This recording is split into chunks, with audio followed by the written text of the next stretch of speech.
Ladies and gentlemen, like I said once again, congratulations. Without any further delays, I'd like to call upon the first proposition speaker.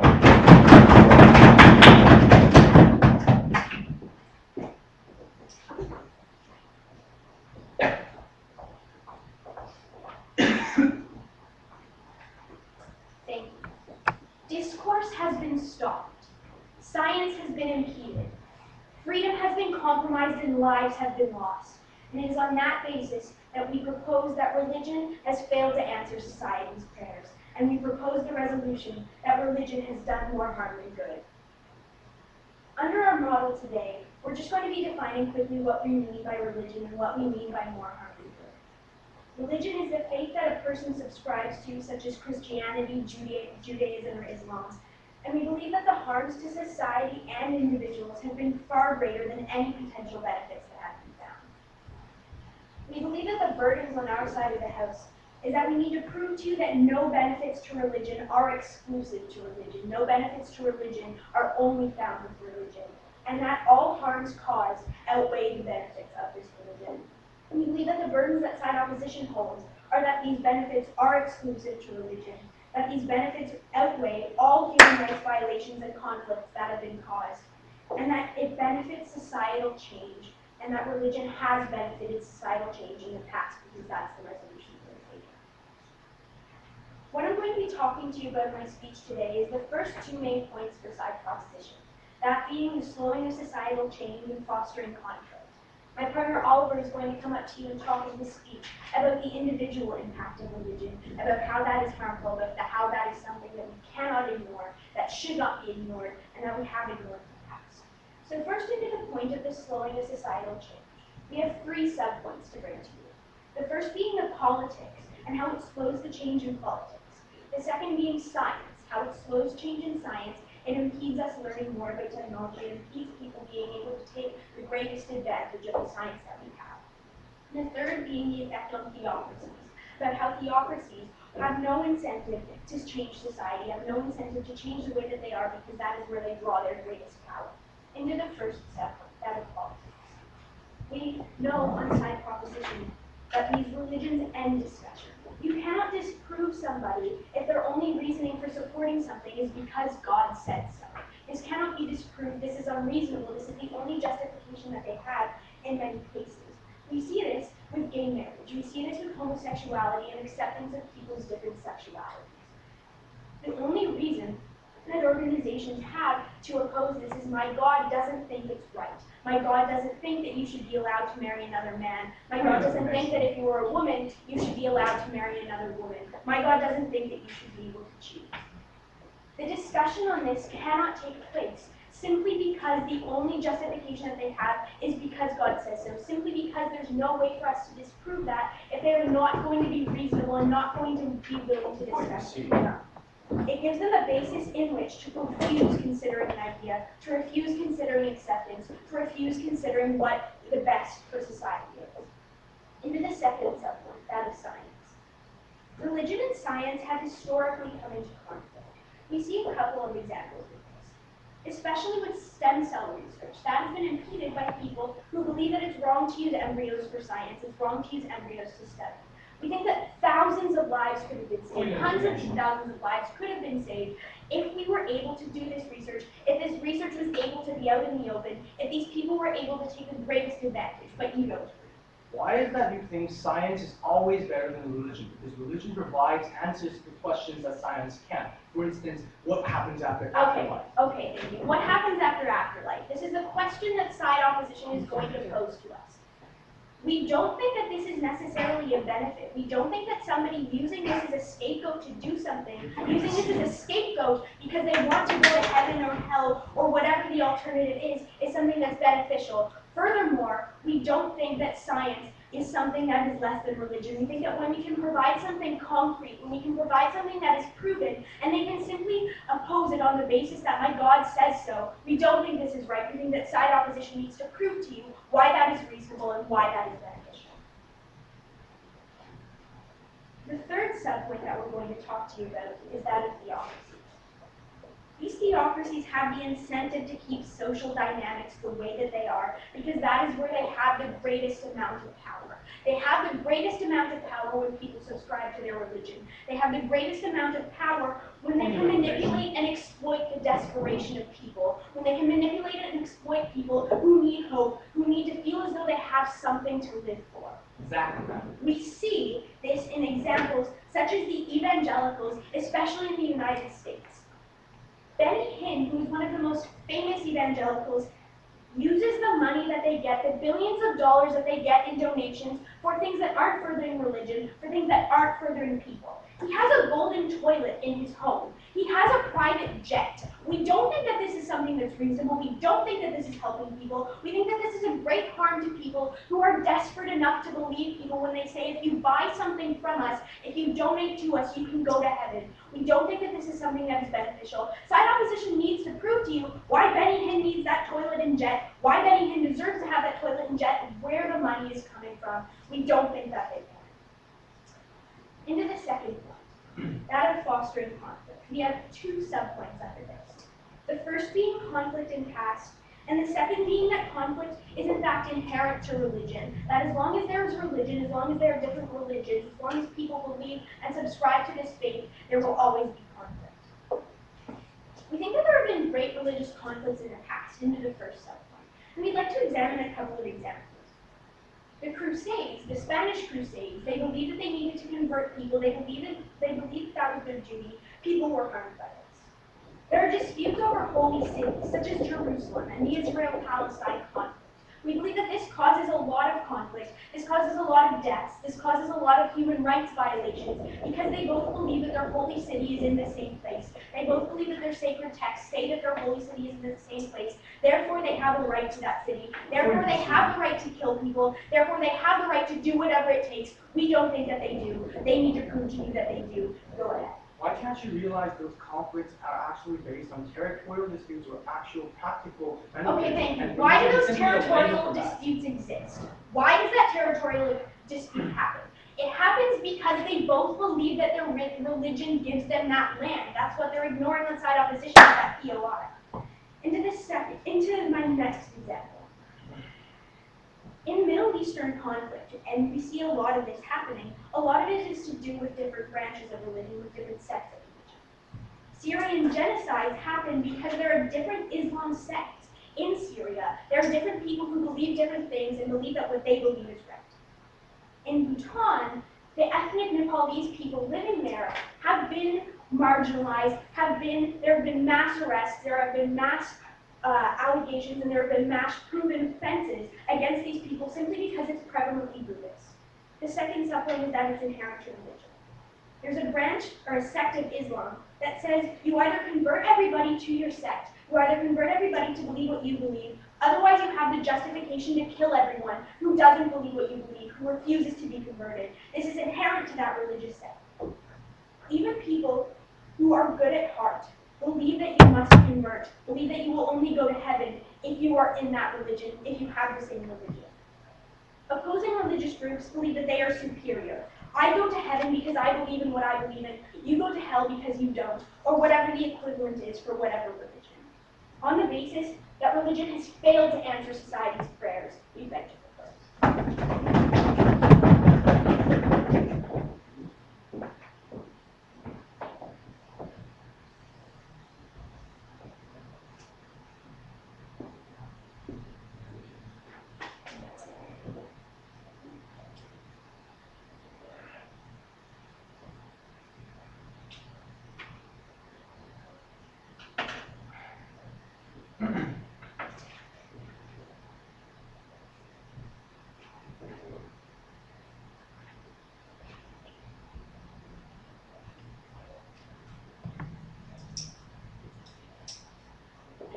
The House stands that Speaker, the House offers upon the first opposition speaker.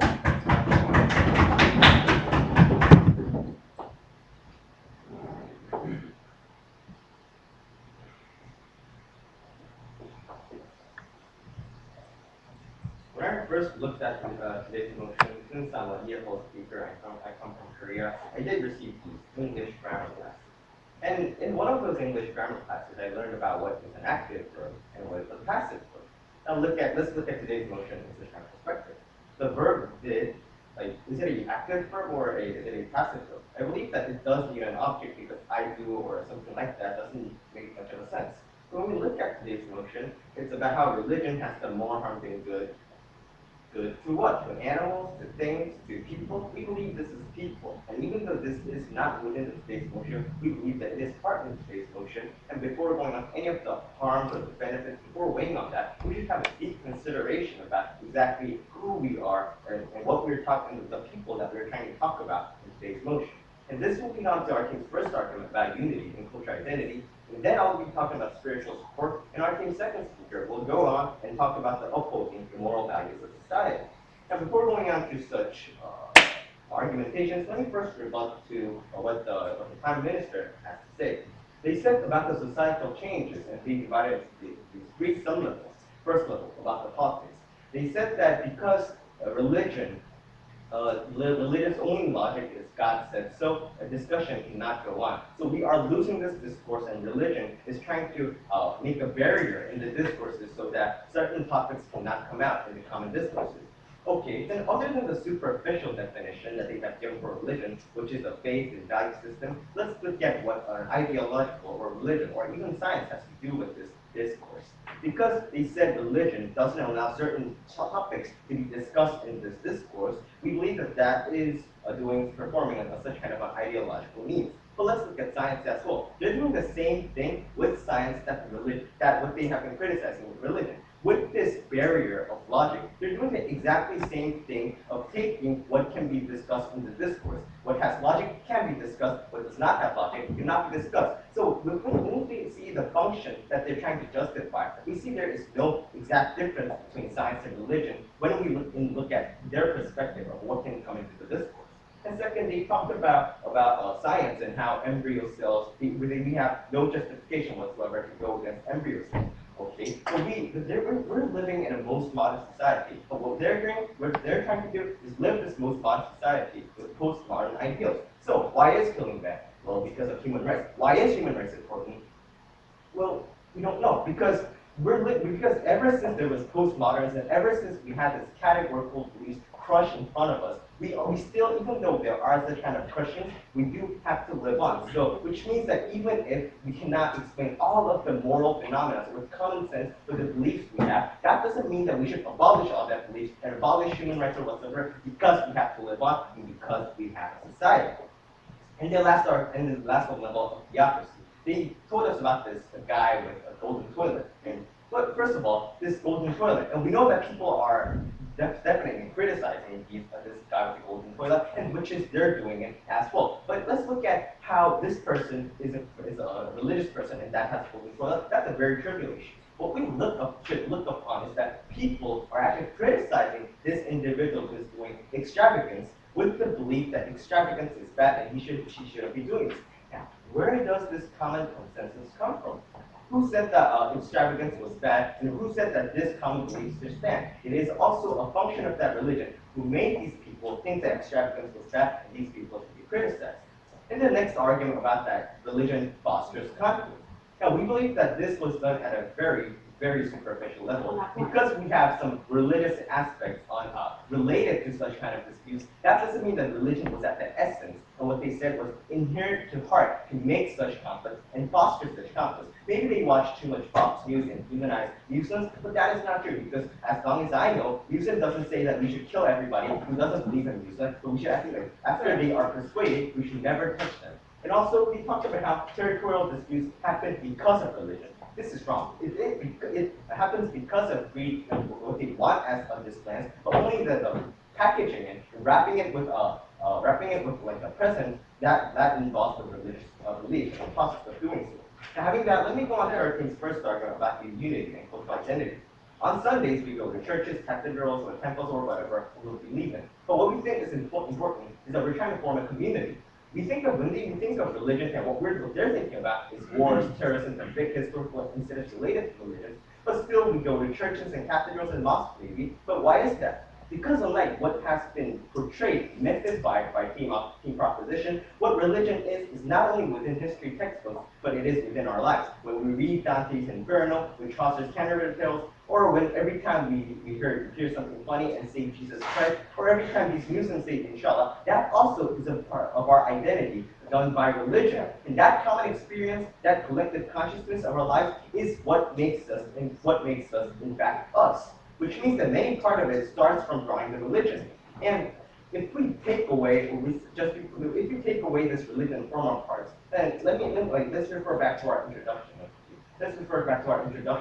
If we say that religion, we can't really discuss whether religion has done more harm than good. It's not possible because if we take away religion from our lives, the harm or the benefit that they say that we will be thriving of is the people who are thriving of that benefits, gaining that benefits, is no longer us because religion is already part of us. And religion is already an essence of our identity. So we believe that this is a more sublime thing, more over the things that they are talking at a superficial level of saying that which was good and which was bad. But actually this is a part of us, which means that whether they say that this is good or bad, they're like, oh, we can't take that away. And also the second argument of spiritual support. It is good to keep a cool, logical mind. And what we think as ideal is that when something tragic happens, we should have this logical mindset of what is wrong, and we should know what the cause of this incident was, and we should look at what kind of results happened from that incident. But the truth is that we aren't that logical, strong people who can withstand such tragic events. Sometimes we need some relief, and sometimes we need hope in despite of such tragic events. Which means that with their science, with their logic, or what they think as such a beneficial and logical thing, that can't help much because we are not those cold, logical, and very strong people. And that was exactly what the religion has been doing to us through centuries. They have been helping us to get to spiritual support, to live on in this very live on with it, even if the life was very severe and hard for us. So we believe that, for example, when Jesus Christ came out, what these people done was that these people who were oppressed, these people who were poor by the Roman Empire, they got this relief and hope from this belief, which means that a religion is actually doing good, even compared in their model of what is saying good or what is bad, which means that this religion is actually doing a societal function instead of just at an individual level of relieving people. And when we say that this was more harmful than good, and when we just look at the historical events that happen related to the religions, we're actually trying to say that religion is doing we're trying to actually deny the fact that religion is actually part of our life and part of our cultural sense, which means that religion has actually been doing more good than harm, and that harm that they're discussing cannot be measured in their model. Thank you.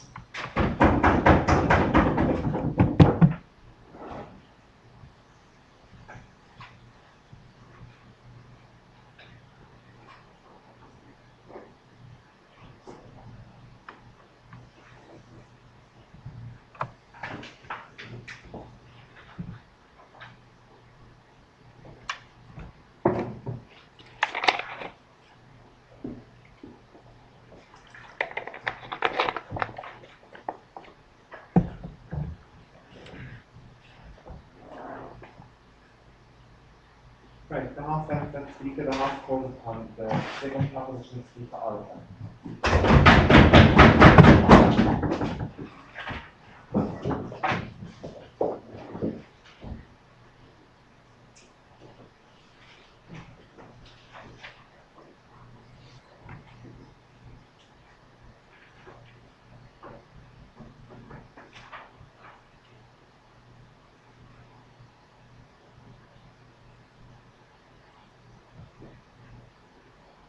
We haven't seen a justification from side opposition so far that we think comes close to meeting what we expect from their side. What they've told us so far is two main ideas. They've told us that because religion simply exists and because it is part of our identity, that's something that is inherently justified. Then they told you that they think that there's some level of hope that on a superficial level exists in people of faith that cannot exist in people that do not, or at least this has been implied. We don't think that this is a case that can be justified. Before I go into more detail into that, though, I do believe we have to look at the responses that they had head to the first 2 points that we brought up because we do not believe that those are sufficient either.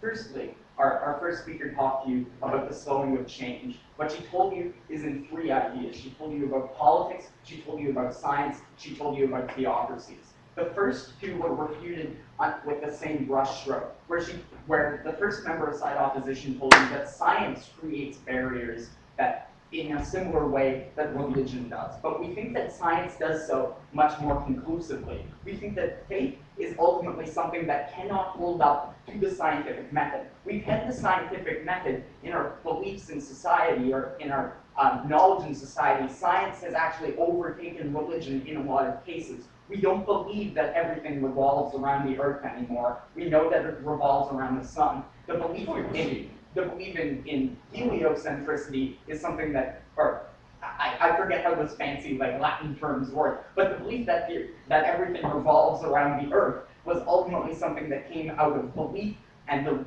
the belief that, or the knowledge that everything revolves around the sun was something that came out of science. Science creates barriers, but those barriers are ones that should not be broken. We should not start pondering whether gravity takes us upwards. We think that these are conclusive facts. We think there's a differentiation there. Sure. So you're saying that our society should be solely based on scientific logic and nothing else, and that's the kind of society we want to draw. We think that when science disproves religion, this is something that should be listened to, but we think that this is something that has had, in the past, has slowed down the ideas of science. This is part of what we heard from the first member that hasn't really been dealt with. Then, to refute the theocracy's point, it was basically just the example that was attacked of Benny Hinn and his golden toilet. We don't have a problem with extravagance. We have a problem with where this unbelievable amount of money came from. That came from preying off of desperation of people that had no other way for hope and really were not provided with a conclusive solution at all. This is the issue that we had. This was not attacked. They just said, hi, it's funny he had a golden toilet, but we think that everyone else can too. We don't think that this is justifiable. Then, for our idea of fostering conflict, they told you that these are conflicts that didn't arise from religion, but we don't think that they actually dealt with our example specifically. We'd say that the Spanish Crusade is something that's very explicit. It's a conflict that took place because Christians wanted to convert other people to their religion that led to violence. We haven't seen any sort of a justification from side opposition as to whether that would be false. Then, as a response to whether this is inherent or not, they told you that people don't demonize people of others' faith. That isn't true as well. We'd say that that's something that's demonized all the time, that there are sects of the Muslim faith that do believe that for Judgment Day to happen, they need to either eradicate everyone who is not of their faith or convert them. We'd say that's demonizing other faiths because it's preventing people of that sect from getting to their ultimate goal. Now, specifically, what have we heard from side opposition as far as constructive matter goes? Firstly, they told you about how religion is in people's lives, how religion is inherent to people's identity. They didn't tell us why that's positive in that point. We think that that's something that makes it a lot weaker. They just brought you the idea that religion is in fact something that exists, that it would be a very violent change if we were to suddenly take it away. We don't think that that's relevant to the sphere of someone's debate, of the debate that's occurring right now. But the second argument we think is a lot more interesting. They told you about spiritual support. They told you that hope is something that comes through religion, that something like the afterlife is conclusively makes people's lives better. But they haven't told us, on the other side of the coin, if you so to speak, why an atheist cannot have hope for their lives, why suddenly in that situation an atheist is not able to live their life in the same way. We'd say that atheists are capable of having hope. We think that people can accept the lack of an afterlife. We've only had an assertion from side opposition that this is not possible. We haven't had any sort of conclusive decision. But now, on to my point of the individual effect. We think this breaks down 2 ways, and that's how I'm going to present this argument today.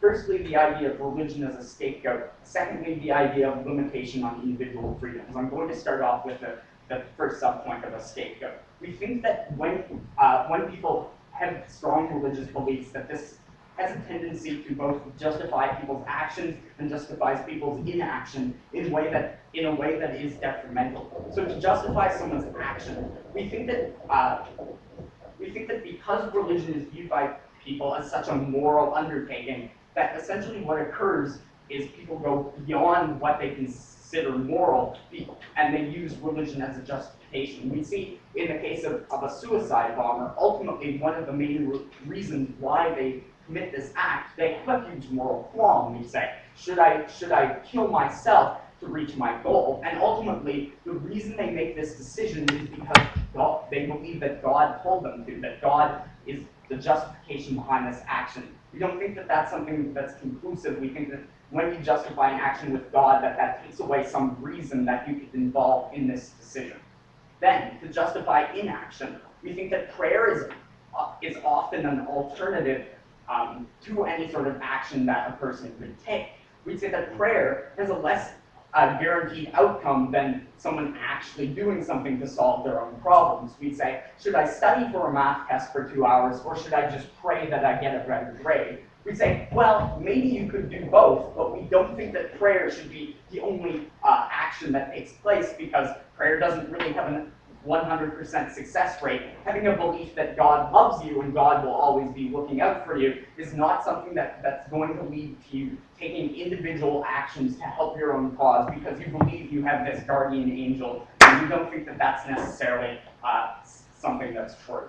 So we think that whether you justify action or justify inaction with religion, that this should never be the only justification that anyone has, but we think that that's often the case. Now, the limitation on individual freedoms. The actions and beliefs that occur as a result of religious faith are not just based in morality, but in fact, they lead to a number of cultural exercises that can have detrimental effects on people. We'd say that religion begins as something very familial. You begin to get these ideas from your family, and that strong influence makes it hard to deny any sort of religious or cultural exercises that are associated with this. We'd say something like female circumcision at a very early age is something that's hard to avoid and is justified by a religious belief. We'd say something like Sharia law becomes a foundation of society that is unavoidable. And what occurs is we have obsolete methods of enforcing laws. So we have something like stoning that occurs, which we don't think would be justified if it was not something that was mentioned in a religious text. And we also have people being attacked or people being punished on an oppressive basis. A woman in Saudi Arabia drove her 7-year-old to the hospital. We would say that's a justifiable action. In Saudi Arabia, they'd say she should be stoned. We would say that these sort of actions, these sort of justifications on an individual level are very detrimental. Thanks.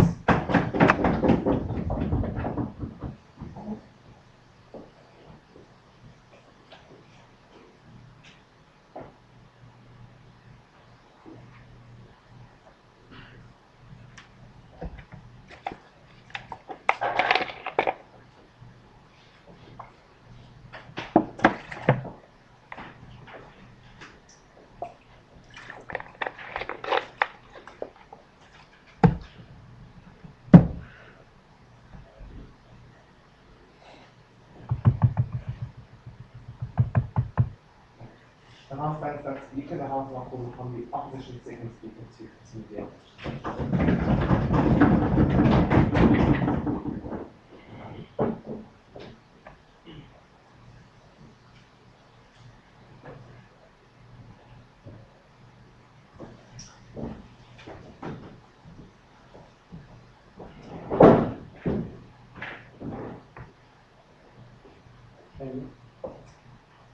Mr. Speaker, can science explain everything?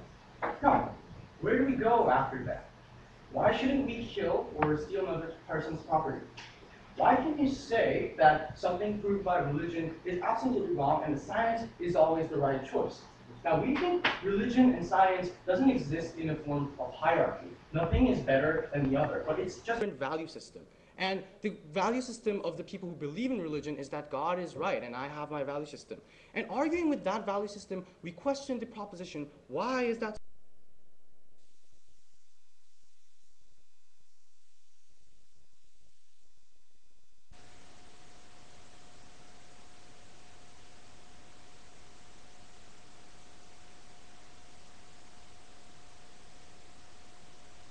Why is this simply, so specifically bad for the case of religion only? We believe differently. This harm exists in any kind of value system that people choose to believe, which the people have the freedom to choose. And because their harms don't stand, and we told you about the benefits of how the religion has created unity among people and provides spiritual relief to individuals, and I also talked about the benefits it has to society, we believe the motion must stand. Before that, I'd like to rebut the points made by the leader of opposition, and then I'll move on to, and the Deputy Prime Minister, and then move on to elaborate on our third argument, how opposing the motion will uphold the moral values of the society. So let's quickly move on to rebuttals. They said that because religion slows change and science provides conclusive answers in these argumentations, science is absolutely right. Well, we question their logic. Why does everything have to be so conclusive and so logical all the time? Because simply some problems can be answered with your logic. Like, what happens after death? How does the university actually function? What is the true value of life or morality? These are the kinds of questions that really can't be answered by the science barriers they think are so important and has to exist because of its conclusiveness. And if they try to crush down the beliefs of religion because they think conclusiveness is always right, then they're exactly proving the harms that they're going against, which they think religion is harmful because they try to oppress others' beliefs. And they're trying to do the same thing with science. We think collision of different beliefs is natural. Let it exist because people have different freedom of belief. If they choose to believe that God set the values of life and there is heaven and hell after life, then it's perfectly up to their freedom to choose to believe so. Why is that an exclusive harm of religion where we see these collision of values, different values, all the time in our society? If they try to interpret the religion with their own logic, with their scientific beliefs, we say that's oppression. We say that they're trying to frame religion under their own set of logical systems, under their own system of understanding, which we seem to be unfair. And nothing has to be defined or dictated by science as they think. And to answer to their golden toilet, they say that, well, it's because some people in religion are corrupt, that's inherently bad. But we've already told you the concept that corruption is bad, or when some people do something wrong, you can criticize that, comes from the idea of religion. And that's what dictated the morality of the society, which is a much more expansion of a general benefit that we have provided within today's world, rather than trivial cases, the single cases that they've thrown about some corrupt individuals. Do they exist? Yes. Does religion have problems? Yes, but so does many other sectors of the society. And why is that only exclusive to religion? We say the benefits that the religion has provided far outweighs the single cases they've thrown out. What do you say to that? If I believe that killing somebody ensures my chances in afterlife, is that justifiable? They're saying that because of some extremist religions, they're throwing out single cases of problems of distorted religion and say that's a problem. We say that religion isn't perfect, just like any other thing that exists in today's world. First of all, we point out that the majority of religions, over 90%, like Christianity, Buddhism, Islam, or Hinduism, doesn't justify killing or destroys a society's moralities for own benefits. And even if there are some extremist religions, we say that the world is improving because we think that tolerance has been increasing and freedom of religion is being recognized.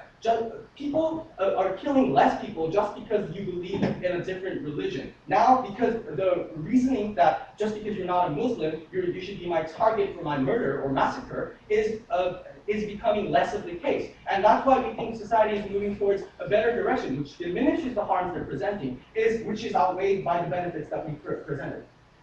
Also, a factual thing about the Crusade. They said Crusades and all the other historical conflicts were caused inherently by religion, and that's why religion is wrong. Which we point out to you is factually untrue. The basic cause of Crusade was because the first sons of the European families inherited all the wealth, and the second and third sons didn't have a chance to inherit the wealth or claim property. That's why they labeled their world the Crusade and went on to invade other people's property and claim wealth. We say, well, it is bad that the religion was used as a label for that atrocity or war, but there could have been other labels as well, and that's not an exclusive harm for religion. If we say, we go to war under the name of the table, they still would have went to crusade to claim others' property. Why is that exclusive to religion? And they said because atheists have hopes as well, it doesn't give the other people the right to believe in religion, which we think is ridiculous, because if atheists are fine as the way they live, then fine, let them live as they believe. But because some people need religion for a source of relief, because they're not strong enough to cope to logical reasoning to tragic events like the sudden death of their son or atrocities or injustices of society, they need something to believe on. And religion becomes that spiritual support. And how is that not a benefit when science and logic they so believe in cannot provide that? And we say that studying your math homework doesn't provide the kind of spiritual relief you do when you believe in religion. It becomes the momentum for you to cope with society and live on.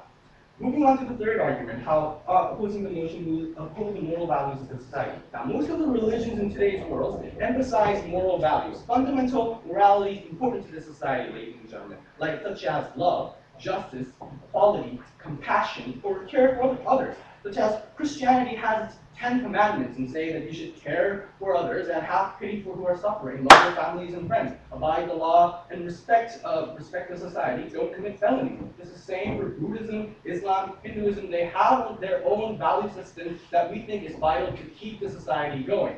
And we think these essential moral codes have been empowered by the existence of religion, and religion has contributed to purifying the society. And religion has helped society to be a place where people actually help and respect one another. They follow rules that we shouldn't steal, or we shouldn't kill, we shouldn't cheat on another spouse because God says so. And that provides justification that science and logic cannot. And that's what's actually happening in the world, because we see a considerable amount of charities and community service organizations being based on the foundation of religion, such as, for example, the Red Cross or the Lord's Army, which are doing significant good for the world, but which wouldn't have existed without this force of religion, of uniting people together for a good will. And we see followers of religion working in various other good organizations or providing donations to help the people in the poor. So actually religion is doing something good because they're upholding the moral values of the society, providing justification for people to do that, which science and logic has never done in today's society.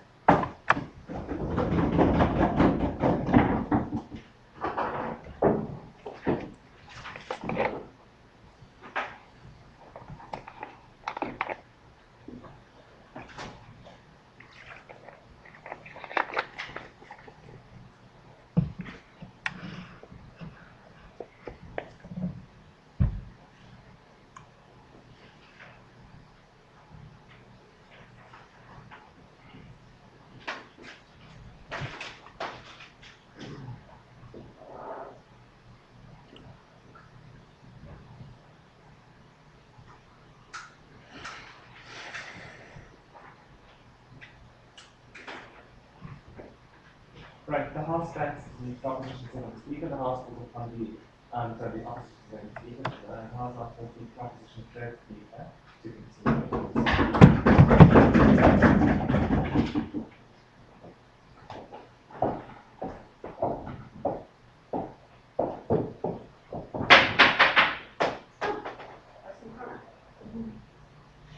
Excellent, I'll get that later.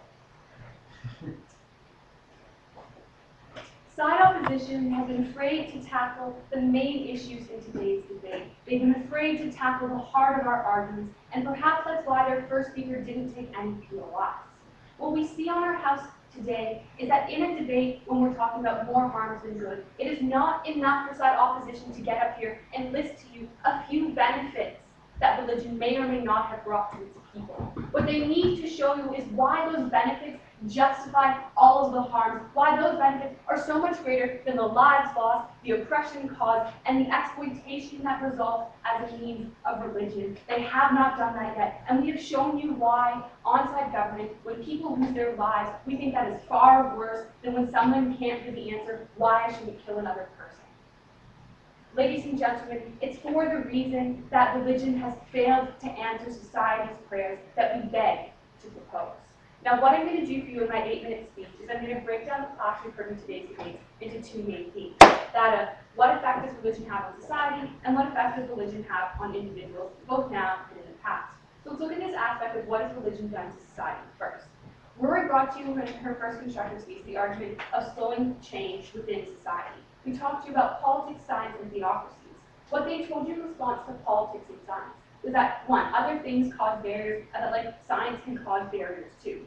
First off, we think that, like, these things don't really cause barriers in the same way. Their assertion was, it's okay that religion impedes debate, so in that they conceded. They said because other things can impede or cause conflict, or someone might have, like, an opposing idea, let's say within the political spectrum. We love the clash of ideas on side proposition. We are all for that. We agree with side opposition. It's better when you have more ideas and when people can debate. The reason why religion is different is you cannot debate about it. There is no way you can say God does not exist. It is not something you can prove. That is why it's different than a Republican and a Democrat getting into a fight. Because in order to win that debate, they have to win off of logic. I would love to come up here and win today's debate and say, because I believe side proposition is right, we should win, and that's all I would have to do. That's effectively what religion does. That is why it's a problem for discourse. That is why it stops politics, and that is why it stops science. Then, their weak to theocracies was rather weaker. First, their first speaker told you that extravagance is great. All people should have golden toilets, or all people should have that. We did not have a contention with extravagance, while it also probably is a bit of an issue. What we'd like to tell you is that we have a problem with extravagance when it comes off the backs of people's desperation and people's hope. When it comes to individuals like Benny Hinn, an evangelical, who claims that he can talk to God and tell you he can cure your cancer through religion if you pay him money and give him a charitable donation. That is a problem. That is the extravagance that religion promotes. They told you that Benny Hinn is just some guy. Even the most respected religious institutions, or one of them, the Vatican City, you see, oftentimes ask for donations from some of the poorest people within Africa, despite the fact that they don't have the money to give to the church, but they tell them, if you give me this, your life will be better. We think that's exploitative. If that religion was truly looking out for the best interests of the people, it wouldn't come at a fee. No thank you. They told you that the Crusades were for other historical reasons. We tell you that the soldiers justified their actions and took the lives of other people because they believed that they would go to heaven if they did so, because they believed they were doing God right, because they were saving other people from condemnation and eternal hellfire. Next, they told you that in society we need to be able to have a moral code, that we can't base all of society off of logic and science. They told you because we can't answer things like what happens after death, that we can't have a purely scientific society. Side proposition never argued for a purely scientific society. We argue for a society in which discourse takes place, for a society in which people can actually prove their ideas with logical reasoning. It does not have to be scientific proof, but it should be some form of reasoning. We don't think because I believe so is enough. One issue. So scientifically prove to me how killing is morally bad. Okay, great. I was hoping I'd get to it after what religion does to individuals, but what we see is that you don't need to prove scientifically that religion is bad for you. That KMLA proved that you just don't listen to side proposition. If I can logically prove to you that killing someone is bad, we think that's also okay. I am not going to kill side opposition because it's in my best interest not to, because I will go to jail. We think that individuals can make that logical connection. We think that atheists don't just go around killing people, they're able to make those moral connections simply because one person in the sky or wherever that God may be didn't tell them to do that. They taught you the example about Red Cross and said that some religions bring charitable donations. First off, we say, yes, well, some may have, given some form of charitable donation. We don't think that that donation outweighs the mass harm that they've brought because other charities are able to do the same thing. So that benefit is not exclusive to religion. Moreover, we told you that with a lot of religions, they often exploit the poor and prey on their hopes and desperations. Now let's move on to this next theme of what has religion done to individuals.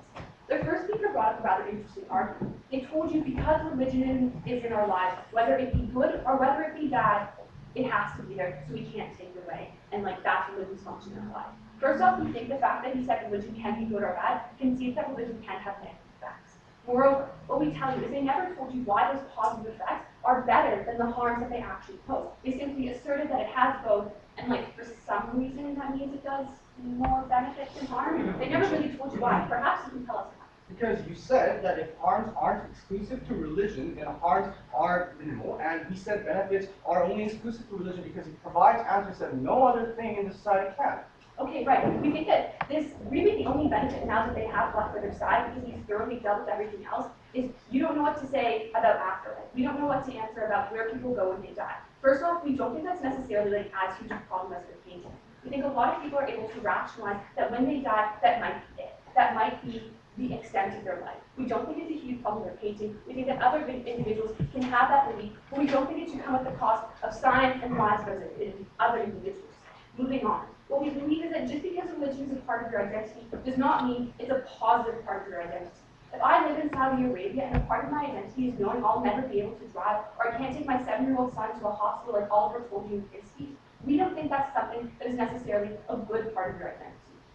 Next, they told you that people need religion in order to have hope. First off, we told you that it often causes despair because of oppressive practices, like stoning, like not being able to drive. I don't think as a female living in the Middle East, I might have a lot of hope for my future if I know I can never get an education because religious practices tell me that I don't have that right. Moreover, we told you that oftentimes evangelicals and people who are exploitative give false hope to people, and we don't think that's a beneficial type of hope to be given individuals.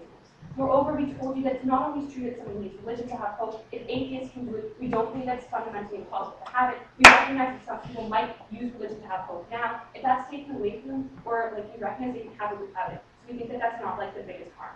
Then one of the most interesting things we heard from their argument, and their only reply to Oliver's argument about the idea that people justify inaction and action through religion, is that people need spiritual support for atrocities that go on in their society. From that, the logical conclusion that side opposition has proposed is that if something is going wrong in society, I need support to be able to pray to God to help me in this. What we believe on side proposition is that you should be able to take action against it. We believe that when you pray to God to hope that He will solve societal injustice for you, that societal injustice often does not get solved. We recognize that individuals are more effective when they take action for themselves. We told you, ladies and gentlemen, that we think you can get hope when you have cancer through scientific research. Hope does not only come through religion, but we told you that it's a huge problem when individuals take action, like suicide bombing, like killing others, or simply don't take action because they believe in God's ultimate plan. Lastly, we told you about oppressive practices and how we don't think those are justified. We never really heard them apply to any of the oppressive practices and examples we brought forth. It's because of the reason that religion has failed to answer society's prayers that we beg to propose.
Okay.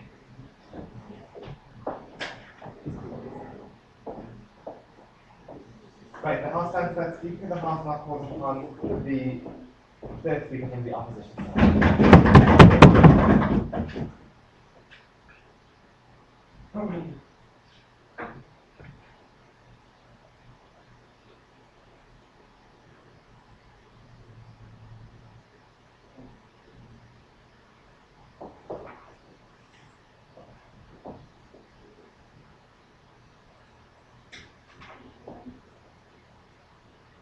Religion answers to societal prayers, unlike they trying to portray and anticipate, because it does something that anything else, like political stuff, like science, like they try to portray, doesn't do. It's exclusive from any other term in society because the very reason like they told us, because it doesn't have logic. And that's why it supports the people when they don't want logic, Madam Supreme Speaker. It's because of that very reason why religion should exist and it has more benefits.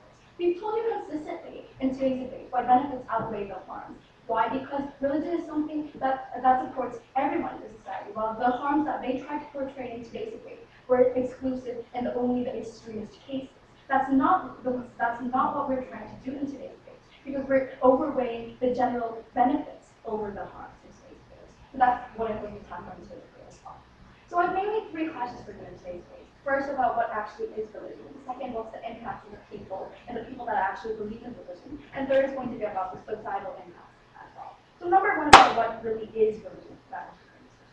Now, we've consistently told you that religion is something that people believe in without logic. They told us consistently that logic is something very important. We agree, and debate and logic is also important too. But in the case of when we believe in religion in the first place, we don't need logic to begin with. That's the exact reason why people believe in religion from the first place. That's why we want to support these people, because there's things that simply logic can't really explain for these people, and that's why they want them voluntarily. We don't actually oppress anyone to believe in some kind of religion from the first place. They voluntarily believe in religion from the first place, and that's how the religion in society began. And that's what we're trying to respect. Unlike they've tried to portray that individual freedom and individual freedom of religion is important, we say that it's our side that actually protects these people because we know what really religion is. We don't oppress religion just because it doesn't have logic, because it's supposed to not have logic in the first place, Mr. Speaker.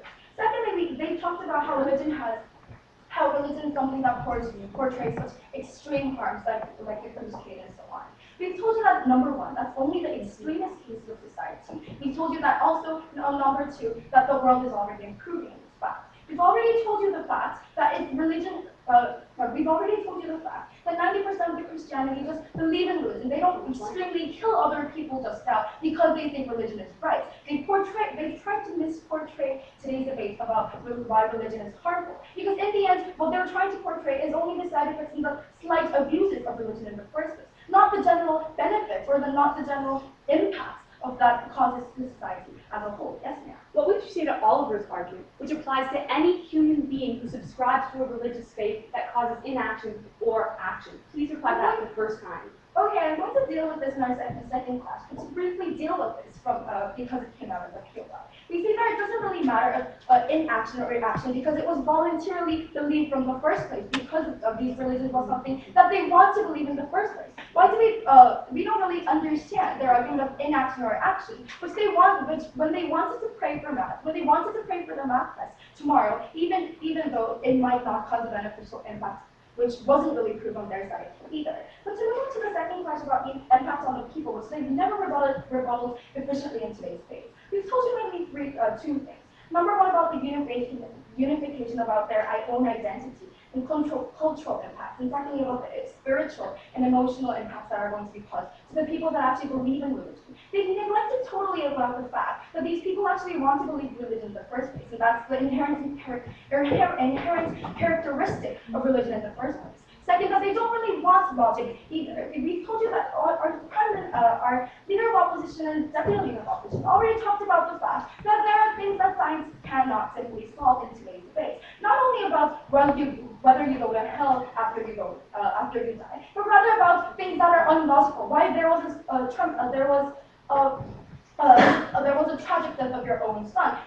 If people can't really believe in something, and if they don't want a logic explanation for it, then we think that they should be solving that problem that they have by a different stance, by having the spiritual and emotional impacts by the religion, and that's the impact directly that goes to the people that believe in religion. Isn't that, Mr. Speaker? We've told you that if they want to uphold it, and if it's something that's intertwined in their own identity, in their own culture, because we've clearly seen that religion is something that exists throughout history, isn't it, Mr. Speaker? Our leader of opposition already told you the fact that if religion was something that was intertwined in their everyday life, not simply just in the extremist cases like they've tried to portray, but actually everyday life, when you go to church every morning or something like that, then it's something that's not simply that we can't simply ignore, Mr. Speaker. We've already told you the fact, and then they tell you about the idea that they're going to have a false disparity if they keep on believing it. Well, we think that if that's their case, if that's their case, then aren't they simply ignoring the logic that they've tried to support in the first place? We think it's different from it's different for side opposition today because we think that religion isn't something about logic that they've tried to portray. Logic isn't always right, as they've tried to misinterpret in today's debate. Yeah. Okay, so on to the third clash about impacts in society. But before that, yes. On your justification that religion is okay because people can consent to it, please prove to us that children can consent to religion. We don't really understand their idea of how children can consent to religion because religion is something that everyone can consent to without logic, like they've tried to prove in today's debate. Because religion is something that doesn't have logic. That's the very reason why people believe in it and actually have faith into it and act upon that, Mr. Speaker. We think that if they can't provide a reason, if they can't provide a reasoning for why death if death is not something to be permitted, and if death is wrong, then it's religion that does it in the first place. Isn't that so? But onto the idea of impacts in society. Now they gave us this was their only lining of cases because they've never tried to prove that it's better off, it's worse off for the people that believe in religion. Now they've told us two things. Number one, it's slowing the changes, and number two, it's fostering conflict. Now on the number one level of slowing changes, they've told us three things about politically, scientifically, and also the reuploaded of slowing changes. Number one, they've never proved to us why fundamentally politics or science is better in today's debate. They've told us that they love logic in debates, and that's the only reason why they think that science is more important. We've told you again and again that that's not really the case for these people because they don't want logic in the first place. Logic isn't important in today's debates about religion because it's the very reason why they believe in religion is because they want another explanation for things, for consequences that can't be explained by logic in the first place. Secondly, we've also told you that their oppression them oppressing science over any other science over religion is doing the same thing that they've criticized in today's debate because it's applying another different value system onto a value system that can't be explained. So which we've never heard a response from side proposition today. But onto the idea of theocracy. They've talked about how they're morally wrong things doing, and we've consistently explained this by telling you that it's religion that provides the very reason why we think that's wrong in the first place. If a person has a golden toilet, the reason why we know that person having a golden toilet is wrong in the first place is because of religion. Because the religion says that we're not supposed to be greedy, and we're not supposed to kill others. We're supposed to sacrifice to others. All of these reasons were why the basis of our morality comes from religion, like our deputy leader of opposition explained, which was never refuted by their side. We've told you that from our third argument that upholding moral values are also important, and it was also already impactful in the society. Like the Red Cross that's doing a wonderful job in trying to help people, which was never refuted by side opposition today. We've told you that it brings a beneficial impact to everyone because these religions are trying to help them at all.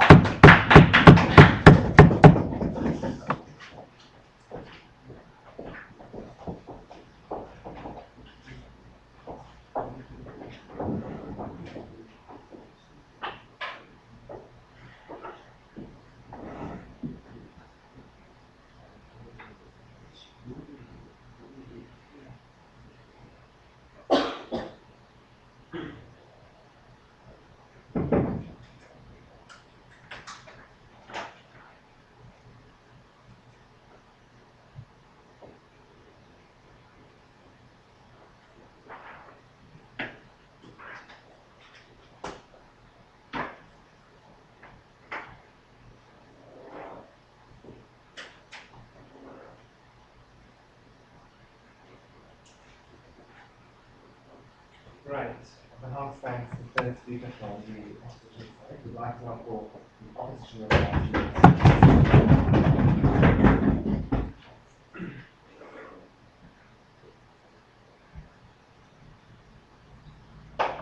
Mr. Adjudicators, while they were trying to prove that religion was nothing but a blind faith, they also proved to themselves that they also had a blind faith for science as well in their religion and logic. The Prime Minister gave us a very interesting introduction. Actually, an introduction that went through today's spirit of the motion, the essence of today's motion, of discourse and how this brings to an end of the question. And what the second speaker said was very interesting because it led on the extension of their prime minister's introduction by saying, quote, the reason why scientific barrier is superior than religion is because it's scientific. So, okay, first of all, this is certainly a tautology. And second, they're making a structural contradiction because while trying to prove the scientific discourse is absolute, what they actually prove in the scientific discourse in their science and logic is also a part that oppresses discourses as well. Because what they said was that scientific discourse can be justified and can be said absolute only in the scientific sphere. So when they talked about how when they talked about how when we talk about how people stoned to death in Saudi Arabia is wrong and that is happening because of the religion, they're actually counter-proving to themselves that they too are using the common sense and the basic moralities that the religion has set up. And while they were saying that the exact essence of such religion was harmful to us, they used the exactly same essence for their own value judgment as well. What they said was that religious essence kills people, so it is bad. Then why is it bad? They did respond to our point of information, but by saying that they go to jail, so this is bad. So people will act on their selfish interests, and that is the reason why we don't kill people. But first of all, they will realize in their own minds that the belief that killing is bad originates from a religious ground, illogical, yes, unscientific, but yet a ground that makes a society stand, but a ground that makes a society still function. That cannot something that cannot do with cold-blooded logic, and science cannot. And second, we don't kill people just because there are police around. Even if there is no police, and even if there is no person watching, we don't just simply go around killing people because we have selfish interests. Religion is something that makes us do the right thing because it is right, which is beyond scientific reasoning or logic. We do it because it is right and beyond selfish interest. And that is something that only religion has been doing and that logic has not been doing, which they proved throughout their own case. And they also gave out this case about the contribution to our society and how there were such certain events of terrorism.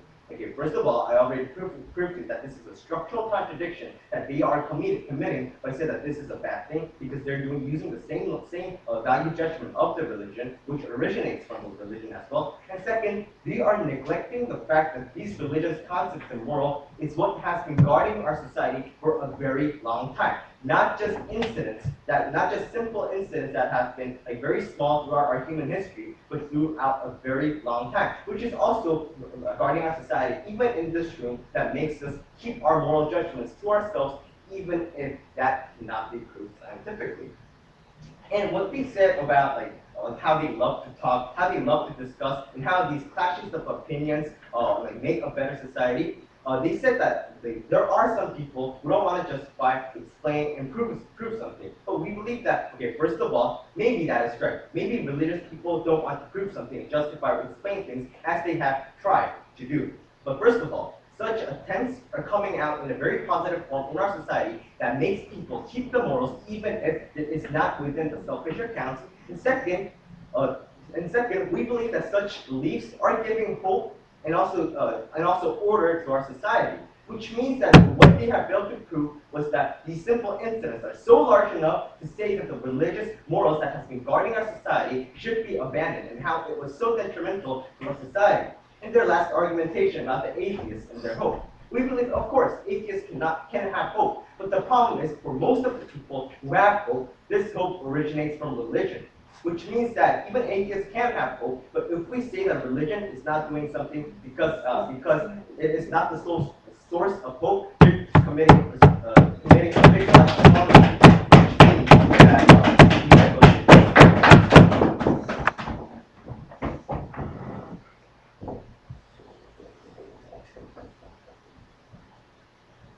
Right, the House has Speaker, the House will hold on the proposition here.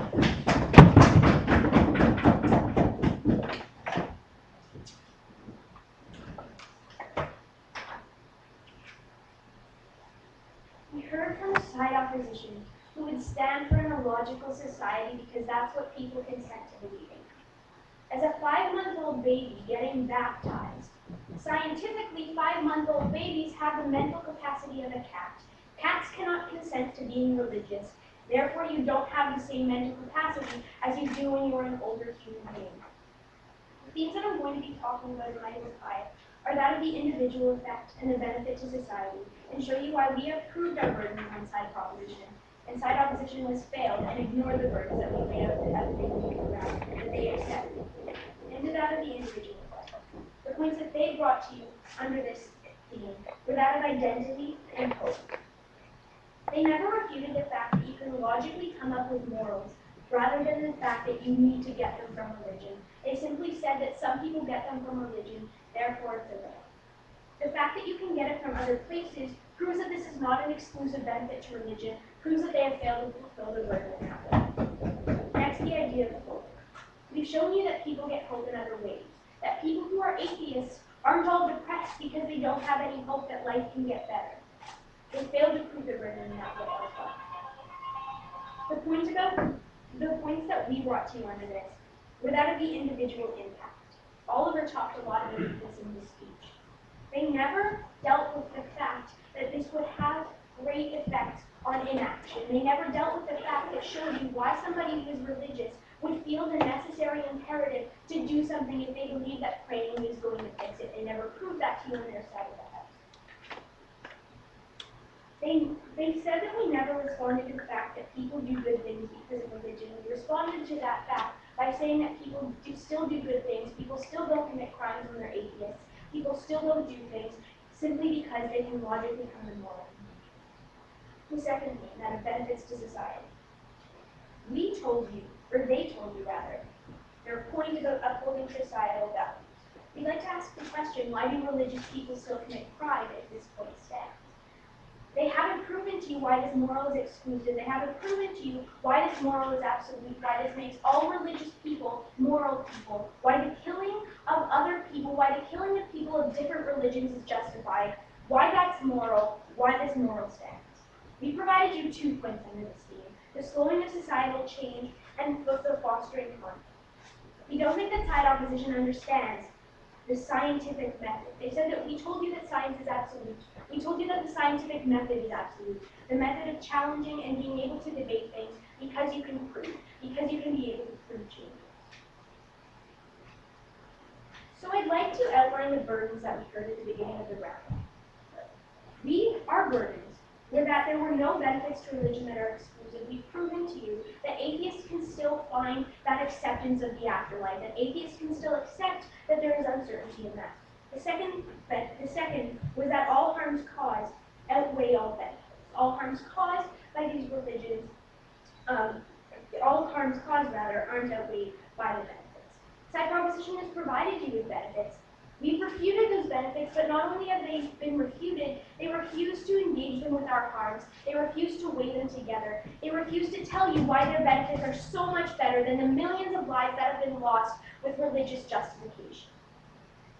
They told you that there are numerous reasons why people engage in conflict. They never provided you reasoning as to why justifying them with their religion, justifying it with because God says so, is a good thing, is justifiable, is something that is morally correct. The burdens that they had is that these benefits are exclusive to religion. They never proved that to you. We've shown you why. Their second burden is that these benefits outweigh all human rights violations and conflict caused. They refuse to engage with us on this front. They refuse to engage with all of the human rights violations we provided you with, all of the conflicts, the fact that these had religious justification. The third burden that they failed to engage with at all, they did not engage with this, is that it benefits societal change. It benefits social change, and it benefits society as a whole. On the basis that religion has failed to answer society's prayers and side opposition has failed to engage in it.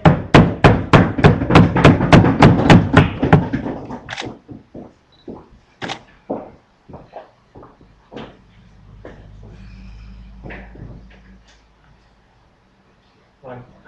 If the House would please excuse the dictators for 1 minute hold up the thank you very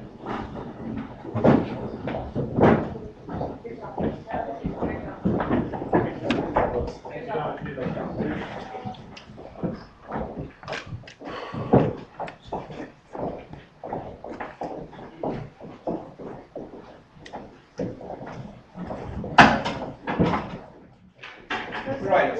Okay. do this again, in half an hour or something. My heart is beating. That would be really good. Okay, sure. I think let's get this over and done with, right? I think firstly, the one thing that is supposed to be looked at in this debate, and the question raised, was basically whether or not, with religion doing its harms than good, is in fact bad, and whether these harms are actually bad in retrospect for society in the long run. So we had an interesting proposition, coming to prove whether or not these benefits are in fact exclusive, and if in fact these benefits are exclusive, in retrospect, speaking again, that all these harms lead to the deterrence of the world at large, leads to the deterrence of many people, etc. On the other hand, we have an opposition running two lines. That number one, at the end of the day, it is about this whole idea of unity, and as opposed to that, right, there is this whole idea of certain moralistic values that are different. Now, these are two parallel lines if you think about it, like a railway, because unity and different moralistic views, is it that these moralistic views are brought in together or are unified by this whole idea of religion? That really wasn't clear in this debate. And that's exactly what the main problem was at the end of the day.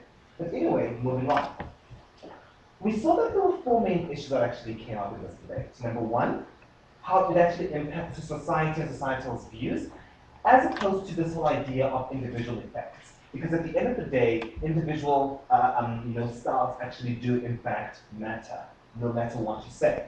Secondly, this whole idea of conflict, both in terms of social as well as in terms of individual, generally versus the whole idea of unity. And we looked at examples such as Christianity as well as the Islam versus the Jews. Then we have this whole idea of spiritual support. Whether or not spiritual support does in fact exist, and if it does exist, where does it in fact lie, and how is it important in this debate? And lastly, this whole idea of whether the morals of people's religions, as well as people's beliefs, actually played a major role. Right. So the one thing that we actually saw play, I think, a major impact in this debate, right, was this whole idea of looking at whether or not conflict actually does in fact outweigh this whole idea of unity. Because religion is in fact, like I think it was Rory who said that at the end of the day, when you start up a concept such as a religion, you sort of go in with it in terms of unity and diversity. So you want to unite people, you want to bring people there and all of that. And that was not denied by some proposition, right? But basically what was denied was this whole idea that, well, it is perfect in fact in retrospect, because this unity then leads to conflict among many other things. Number one, you've got the fight between the Muslim people as well as the Jews.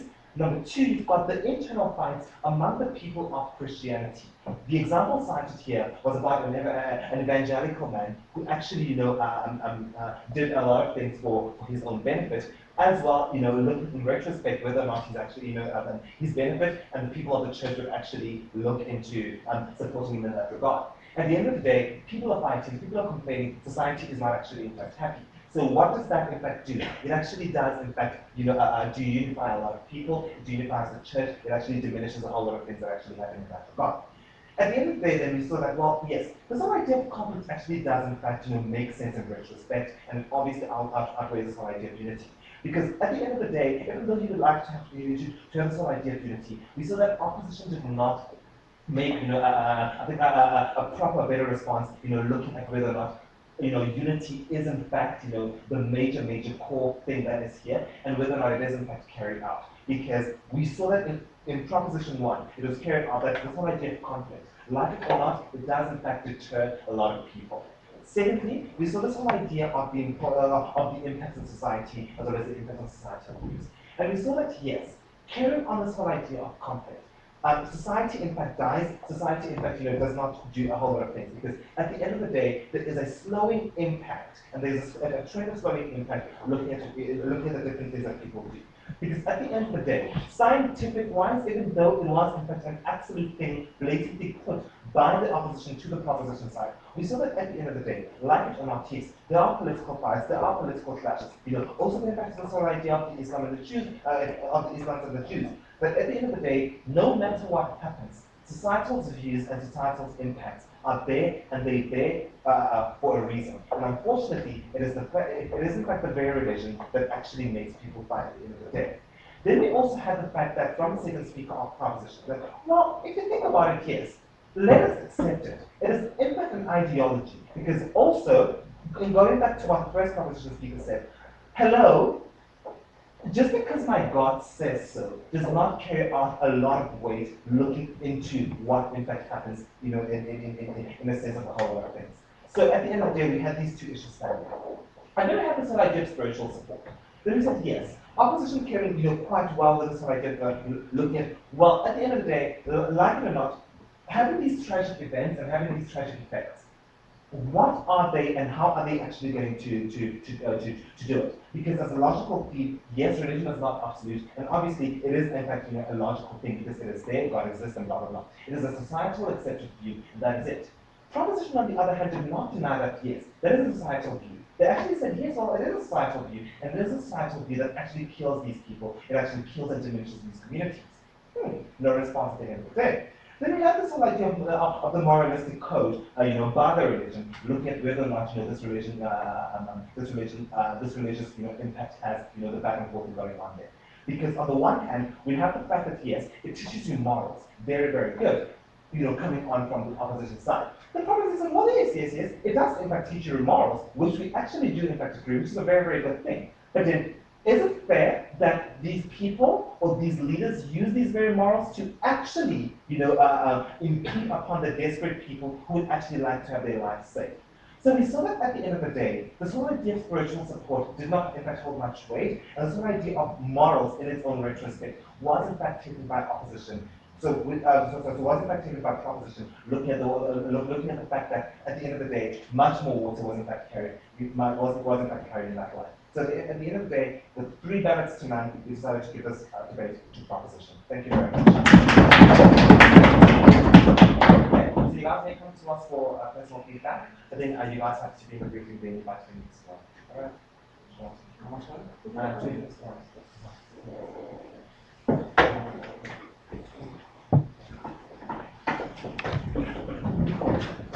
Good job, guys. Thank you for your time. Good job.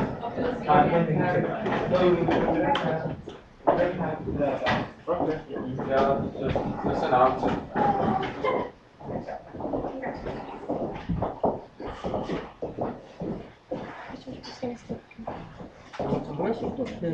How do you We're gonna get feedback and just get lunch and then talk about it. I don't know if you guys know this. If there's lunch upstairs. Sorry, can we get feedback? Okay. Yes, please.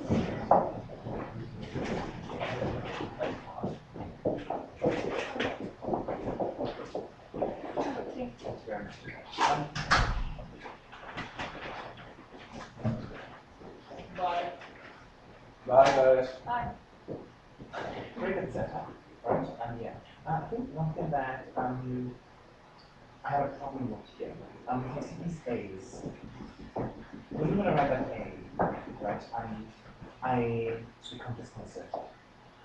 It shuts me off, and that A means analysis. And I really, really want that. You guys will say, yeah, I go, okay. So please, if you do in fact have an issue, especially that is so sensitive, right? Show us the political impediments around it, right? Because it's like, okay, you're drawing this glass case, and I want you to show me what happens on the outer parts of this glass as a whole. You get what I'm saying? Because you don't want to be those people who deal with these big walls, and then all of a sudden there's no one living around. You get what I'm saying? So I think it becomes really, really, really, really that. So I think there was some form of analysis to do with that whole idea. But then I think also because we pressed the time from the setup to almost this time as well, so which is which is not supposed to be much of a deal. Otherwise I like that whole idea.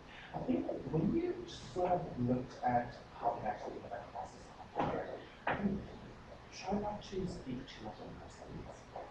You understand? I'm not trying to speak in retrospect as opposed to in hindsight, because you're looking at how it's actually happened already, like you did in the past, right? And how it's actually happening right now, and what we see the world to be within the near times. Although it wasn't, it was completely unfocused by that, you know what I'm saying? Because I think if you guys have had a better opposition, You know, I think it could actually go either way. You get what I'm saying? So please make sure that you actually have that. Okay. Also in terms of the inherency to religion. A very good example around the Islam sort of Buddhism religion and all that, right? But then also remember we've got this whole idea of biology take over the world, the biology take over the world, right? I think show that to us, very, very well. Why don't you guys go back to 9/11? You get to look what happened with 9/11, look what happened with Saddam Hussein. You need to look at all of that because look what's happened with the Dalai Lama. You know, I don't like the lack of example because I think this, yeah, I think I think that would probably get a score. How do you even score it? I don't think the score is not that good because of the fact that there's some form of lack of analysis as an example there. Otherwise, a good speech like to make sure that you actually have a lot of that, as well as how much I think drawing analysis within the speech as a whole. All right. Sure. It's not that rough, That's right. Yeah, well, exactly. However, a very nice defense. I think makes sense just try to meet your defense and map it and map it really, really well because show the claims that they actually did in terms of their responsible, right? And then try to then have a proper defensive case because with such a very, very good setup, you don't want that to actually be messed up by the other side. Even if they do try to mess it up, you need to try to rebuild it. Because also remember, he's the next speaker after you, and there's also one little speaker in that regard. I want to see you sitting next to him, trying to help him defend your case. Because remember, you've just said stuff here which you want him to defend, you get what I'm saying? And it's only going to be so unfair if he defends stuff that he is not very, very, very, very much aware of. So you need to be careful with that regard. Okay, so make sure that you actually keep that case. Maybe this one, this one. Also, in that defense, after you give him that particular defense, right, what you then do, you give him a given point of information. You most likely to give him. Ask that in terms of your own defense. Then, when it's answered, or if it's not answered, listen to the answer very carefully. Then, after that, feed him. In his own defense, he'll say whether or not it was answered. If it was answered, it was not answered successfully. Okay, so please make sure that you do that in your own. Okay. Again, because of all the fact that you also have like a whole lot of debates to do, please make sure you don't get into your own issue very, very, very, very late. Because when you've got into the 550, and I think it's a strategic loss on your side, and it doesn't become very, very good. So please make sure that you actually do have that. Also, can you see? Yeah, okay. Because I wanted to see the link between the individual effects as well as the individual freedoms. You get what I'm saying? Because how the individual freedoms actually matter within such a unifying thing, as a religion, as a church, etc. Oh, girls don't wear pants. You don't wear pants in church. Hello, what the hell? You get what I'm saying? And those are actually individual freedoms. I mean, think about it. You get what I'm saying? Okay, no, at work, no pants. So you've got no pants, you've got no pajamas, because that's just night dress the whole year, the whole of your life. No pants whatsoever, no shorts whatsoever. You get what I'm saying? So you have to make sure that I think even a little should actually be recognized in this regard. Especially because remember when you link something or an issue, an example to a burden of proof or to a notion in itself or to an idea, you need to look at the finer details of it because it actually will lead to issues and everything. Okay, Oliver. Right. And Lisa?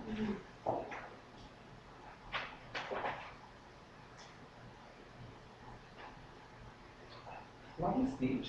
I think it's very, very strategic to actually, of you to do two things, especially looking at how your time actually, I'm going for three with a efficient, so I think that was really, really good. I think the effect of society was a very, very wonderful idea because you then brought in this whole idea from them in terms of the moral societal effects as well as on your side how customers change. What you then did was that you tapped it, so you wrote a case with a whole lot of what Rory said in her speech, because what she spoke about was some idea of deterring change that is going on you get it. So it was really good that you actually both as such. I think try and keep that style which is a very good thing. Also, don't keep information too close to each other because I think it gives me a sort of missing link between whatever it is that you're talking about and whatever it is that you're about to talk about as well. So I think try to have that proper link in that regard. Secondly, I think try to when you have a link between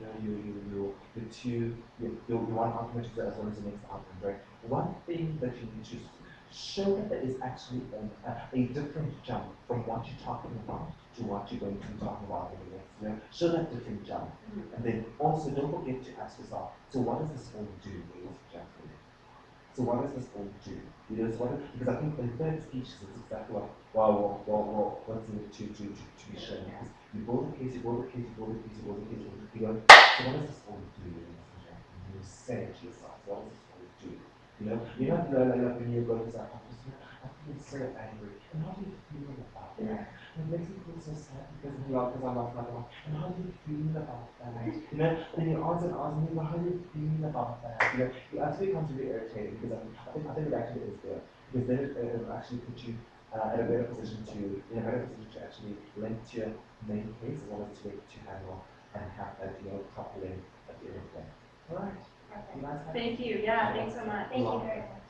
Yeah, they still want more. I mean, Yeah, sure. I mean, if there's anything else to say, I mean, we'd love the feedback. With the impatient, but yeah. Me? Yeah. Impatient? Yeah. No. I'm sure. It's okay, she can go. I don't want to leave. Okay, fair enough. Anyway, I'm gonna build on what my colleague was saying a while ago. I mean, in terms of what I was missing was analysis, yes, but I was missing conclusions much more. We from the Eastern Europe, we come from a dating society that builds largely on culpable debate. What you can help up simplify is you focus more on the actual structure of both the debate and the argumentation. And with arguments, you usually are familiar with the structure. There are 5 points that you should cover. It's a claim or a statement at first, the reasoning behind it, then the evidence that supports it, then what impact it actually has, and the overall conclusion. What I was missing was mainly the impact. In many of your points. And that was in terms of that, you brought up certain arguments, but you didn't really compare them, to side opposition. Because, for instance, you've come up with the harms of, with, how religion actually promotes conflict in certain instances, and they went up and said that no, those conflicts are only extreme cases, minor cases, and there's a whole lot of good moral values that supposedly should outweigh them in terms of proving that truth in the case. However, although they didn't weigh that on the scales as well, what you should have done was you should have weighted this, right? It was like, well, are those cases really minor? Or, how many people died, or how many conflicts are there, and how does it stand in comparison to, let's say, Christianity and, the last 2,000 years of people, being united and having more values, and etc. That's one thing. Another thing was, starting off in the first speech, I was missing a clear description of the principles you outlined, so to speak, because let's say, very first point, you talked about solution change conflict and subpoint politics, and you stated that, religion is tough discussion, let's say, in terms of the method, homosexual people, and etc. And you talked about how it happens because, God says so, God says that homosexual people are bad people, whatever. But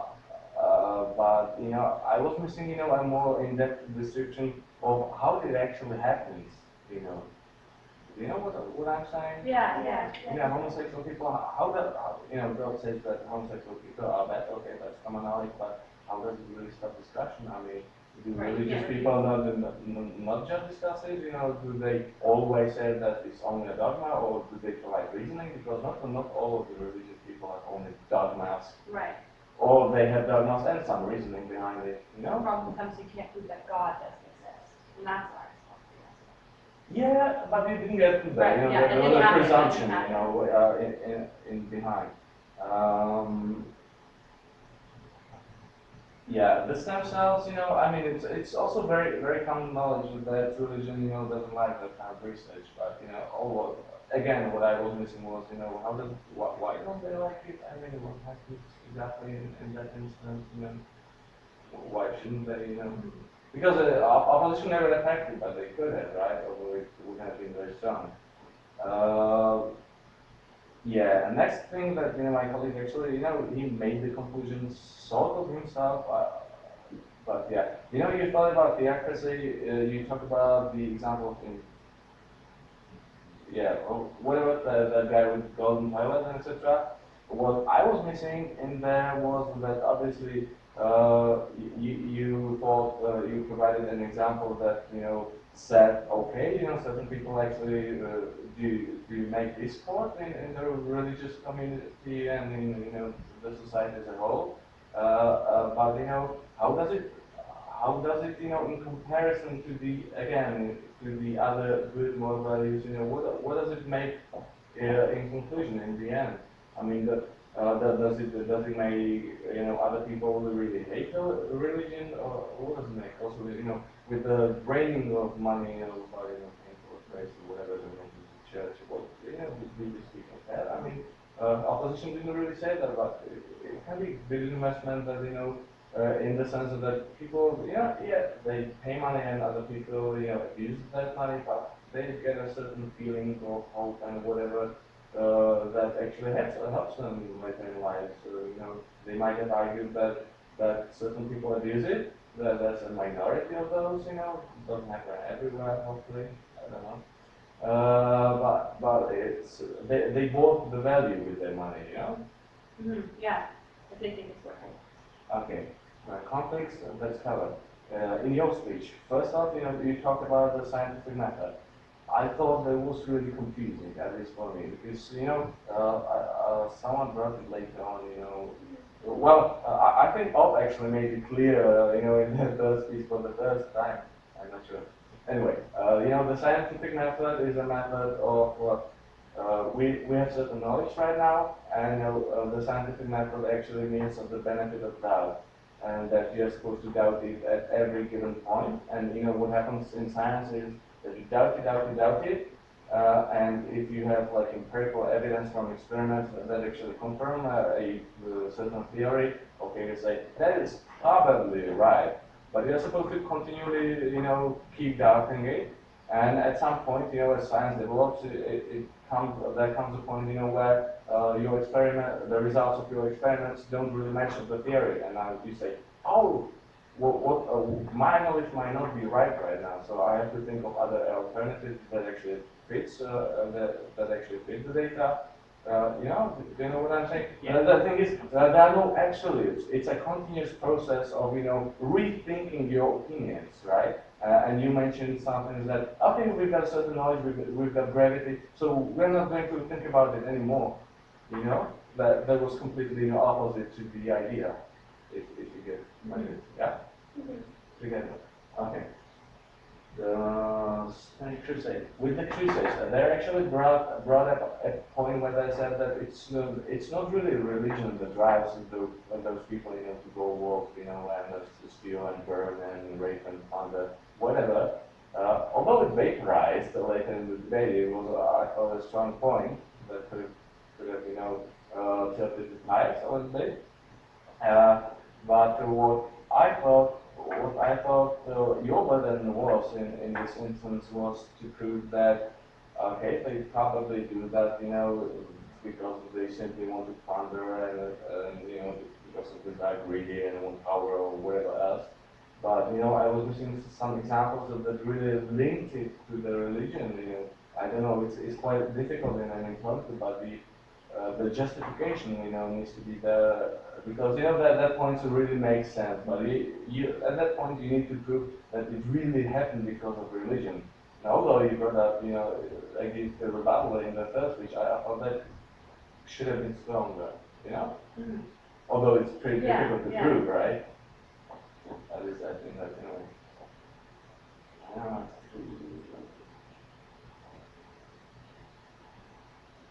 And next one.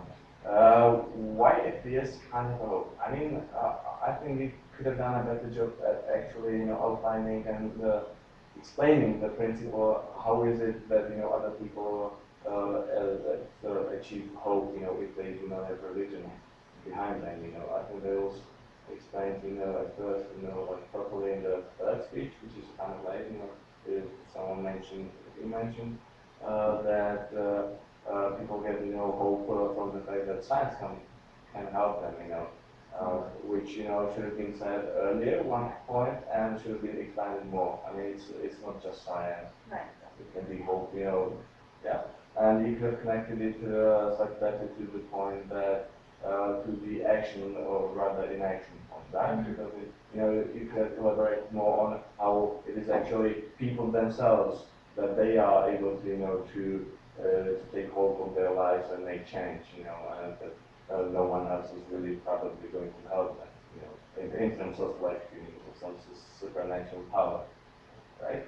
Anyway, that's yeah, and also you could have pointed out the contradiction in their case because they were basically saying that that the more called, and that religion, instills more hope in the society and people, and they completely didn't tackle or neglected the fact that there are other things that they instill in people, and it's not just more hope, right? Which was what you presented in your argument, but you can suggest wait, it's more hope, but also all kinds of different, bad stuff. So they were saying, religion is good because they've got a benefit. But they were still trying to, promote the religion as a whole, and if you just came out and said, okay, but as a whole, there are really these, negatives, which you didn't talk about, and as a whole, you have to promote it, right? Yeah. Okay, yeah, that's the issue.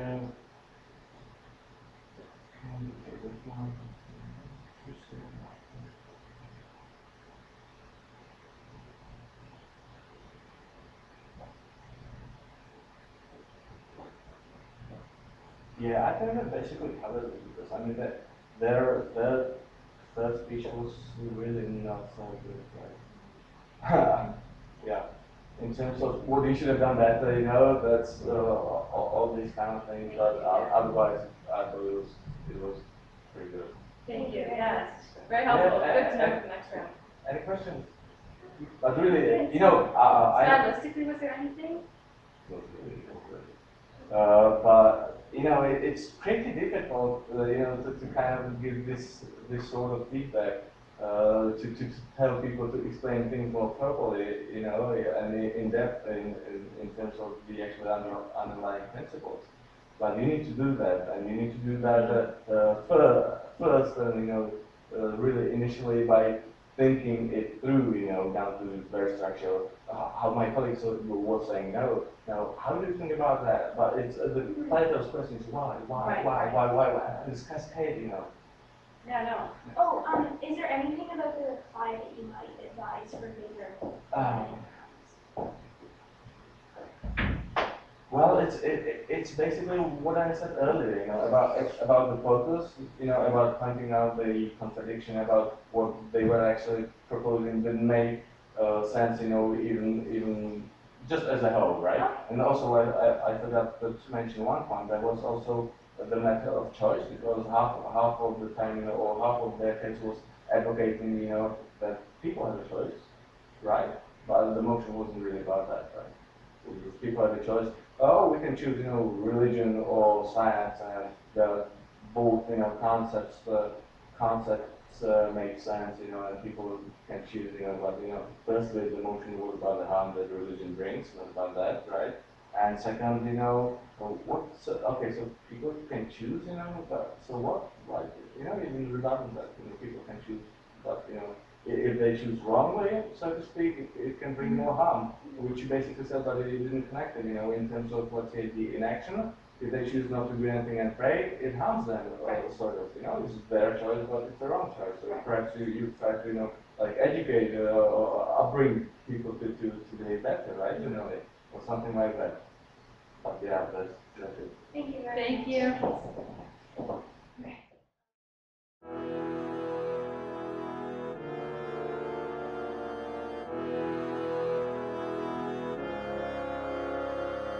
Okay.